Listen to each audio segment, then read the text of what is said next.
یا کیا ہے؟ اچھا بلاول صاحب آپ کہہ رہے ہیں آرگینک نہیں ہارے، یعنی کہ ہروایا گیا ہے؟ ہاں ہاں ہاں بالکل بالکل. اچھا یہ بتائیے کہ Bilawal came out as the best person and leader in this entire election. جس طرح اس نے شائستہ انداز میں الیکشنری کی ہے، جس طرح جو تقریریں کی ہیں، جو ہر جگہ بات کی ہے، اور سافٹ لہجے میں نرم گفتگو اور ہر ایک کے بارے میں بات کی ہے. اور اس لیے یہ کہنا کہ اس کو اطاولہ تارر تو 1,00,000 ووٹ سے ہرا دے گا، یہ تو ناممکن بات ہے. اچھا یہ بتائیے گا کہ اب صدر کا انتخاب ہونا باقی ہے. محمود خان اچکزئی صاحب جو ہیں وہ سنی تحریک بھی ان کو ایز اے کینڈیڈیٹ لے کر آئی ہے. اب سٹرینج چیز یہ ہے کہ زرداری صاحب کے ساتھ آپ کا بھی ایک طویل ساتھ رہا ہے. مولانا فضل الرحمان صاحب اتنے کنونس نہیں ہیں زرداری صاحب کے نام پر. وہ کہہ رہے ہیں کہ میری ذاتی خواہش یہ ہے کہ اچکزئی صاحب کو ووٹ دوں، لیکن پارٹی کا فیصلہ بھی نہیں ہے. یہ مولانا صاحب کا زرداری صاحب کا یہ جو چپکلش ہے بامی، اس کی کیا وجوہات لگتی ہیں آپ کو؟ نہیں، یہ ان کی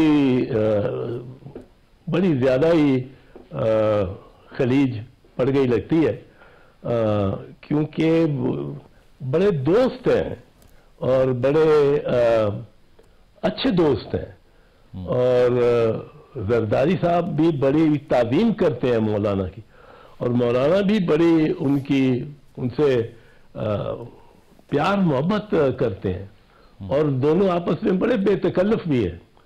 تو یہ ان کے بیچ میں اگر کوئی مولانا کے ان الفاظ میں جو میں دیکھتا ہوں کہ ایک درد سا ہے، وہ بجا طور پہ ہوگا مولانا کو، کیونکہ مولانا کی محمود خان اچکزئی کے ساتھ بھی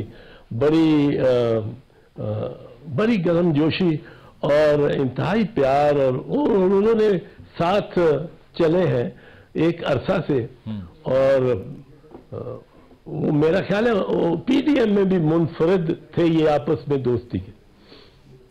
تو یہ ایسی کیا وجہ ہو چکی ہے کہ اچکزئی صاحب خان صاحب کی فارمر پارٹی کے زیادہ قریب ہو چکے ہیں، جو کہ نہایت مخالفت کرتی رہی ہے ان کے، اور مولانا صاحب کی بھی یہی صورتحال ہے؟ میرے لیے بھی یہ تعجب کی بات ہے، حیرت کی بات ہے، پر میں یہ نہیں جانتا ہوں کہ کیا ہو گیا ان کے درمیان. میں ان لوگوں میں سے نہیں ہوں کہ جو جس چیز کو نہ جانتا ہوں اس پہ بھی اپنی ایک ٹکا جاؤں جنتری کہ جی یہ ہوا وہ ہوا فلاں وقت ہوا.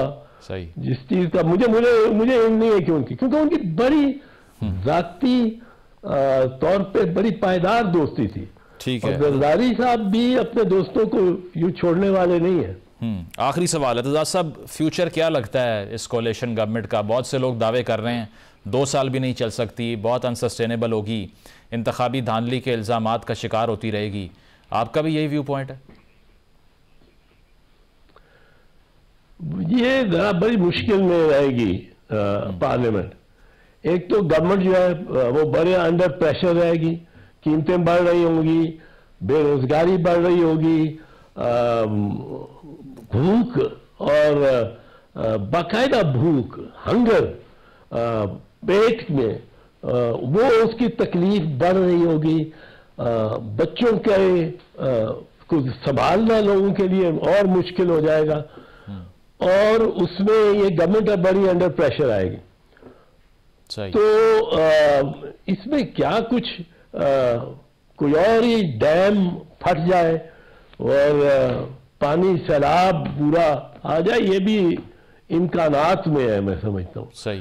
پر اب گورنمنٹ دیکھیں ایک چیز تو ہوئی ہے، وہ یہ ہوئی ہے کہ پہلے ایک خاندان حکومت میں ہوتا تھا، لیٹ سے بھٹو زرداری، تو یہ دوسرا خاندان جو ہے شریف کا، یہ اس کی ڈٹ کے مخالفت کر رہا ہوتا تھا، ان پہ مقدمات بنا رہا ہوتا تھا، جیل میں ڈال رہا ہوتا تھا. پھر وہ آتے تھے تو ڈٹ کے مخالفت کرتے تھے، اور یہ نہیں کہ کوئی مطلب ہے پیپلز پارٹی کا ایک امتیاز تھا، پیپلز پارٹی کا ایک امتیاز ہر حکومت میں رہا ہے، اور وہ یہ کہ انہوں نے کوئی سیاسی قیدی نہیں پکڑا کو رکھا کوئی ہو۔ اب لیکن ادھر سے دوسرے معاملات میں مشکلات پڑتی رہتی تھی شریف خاندان کو، اب دونوں مل کے ایک اتحاد میں آ گئے تو ان کو آسانی تو ہونی چاہیے، اور اس سے کوئی کام ملک کی خدمت بھی ہو جانی چاہیے۔ صحیح، ٹھیک ہے، بہت بہت شکریہ۔ اعتزاز احسن صاحب ہمارے ساتھ موجود تھے، ان کا کہنا یہی تھا کہ معاشی چیلنجز ہیں حکومت کے لیے وہ خاصے گمبھیر ہوں گے، لیکن اس مرتبہ منفرد چیز یہ ہے کہ پیپلز پارٹی اور نون لیگ دونوں اس اقتدار کو شیئر کر رہے ہیں، تو اتنا مسئلہ لیجسلیشن میں ان کو نہیں ہونا چاہیے۔ ایک بریک شامل کرتے ہیں، بریک کے بعد واپس آئیں گے، اسٹے ود اس۔